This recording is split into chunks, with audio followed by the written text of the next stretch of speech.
All right, how to get around the Medicaid waiting list, also known as the waiver or diversion program. Hey, some states do provide home health care and assisted living benefits without a waiting list. Florida is not one of them. Florida has a waiting list. So if you want home health care benefits or assisted living benefits, you have to go on a waiting list. And that waiting list is not by the order you get on the list. It is by need. And here's how they evaluate need. They evaluate two areas. Number one, how bad is the health of the patient who needs the care? Are they really in bad shape? And if so, they're rated a 5. And if they're really in pretty good shape and don't really need any care, they're rated a 1. Okay, and 2, 3, and 4. It's a 1 to 5 scale. The second thing that they rate them on is, are they in an environment that's dangerous to themselves or to someone else? So, for example, if they're living alone and they have memory issues and they might leave the stove on and burn the house down, and with them in it, that's a danger to themselves. If it's, let's say, a big man with a petite wife and he keeps falling and she's trying to catch him, that's a danger to somebody else. So that would rate a 5, right? If everything's good, like for example, the person's already in an assisted living and being cared for, they're going to rate very low on that danger scale, okay?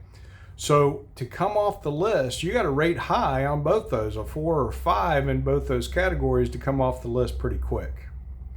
So the interview process is crucial. It's crucial. You have to go through it correctly, and the state has to believe that if you don't get help in the home, or if the person doesn't go to an assisted living, that you will place them in the nursing home.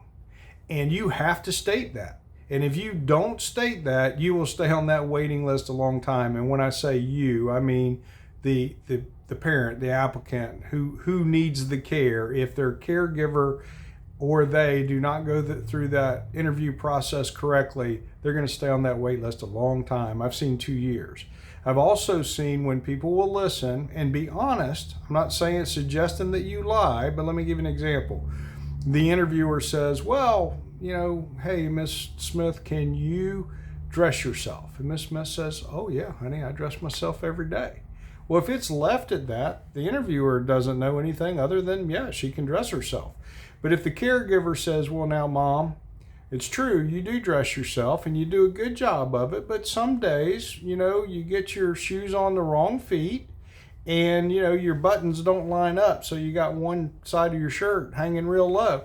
Well, yeah, honey, that does happen, but I do pretty good. Yeah, you do. Okay. That you just gave an entirely different scenario to the person doing the interview.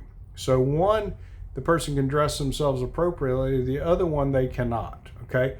So if you go through the interview process correctly, and we can help you understand how to do that, then you can come off that waiting list much faster. Now, unfortunately, it's harder to get off the waiting list. It's almost impossible if you're already in an assisted living right now. The ways around it have been circuited by COVID. There are no evictions from assisted living or nursing home or anywhere else for non-payment right now. So you can't stop paying the nursing home and get an eviction letter and say, hey, this person's going to be in a dangerous situation. So the way around it now is, if the person goes to a nursing home, gets Medicaid while they're in the nursing home, and then transitions out of the nursing home to the home or assisted living after being properly evaluated by the managed care company and then transitioning at the right time, then there is no wait list for home health care or assisted living Medicaid.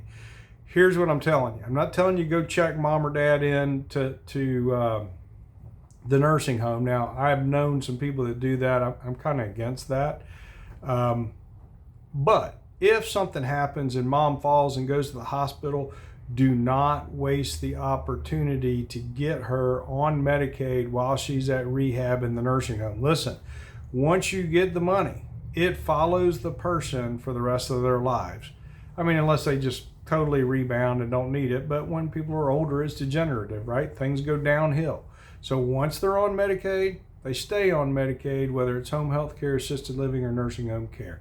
Hey, if you'd like to talk about this, give me a ring. Happy to help. Thanks. Bye.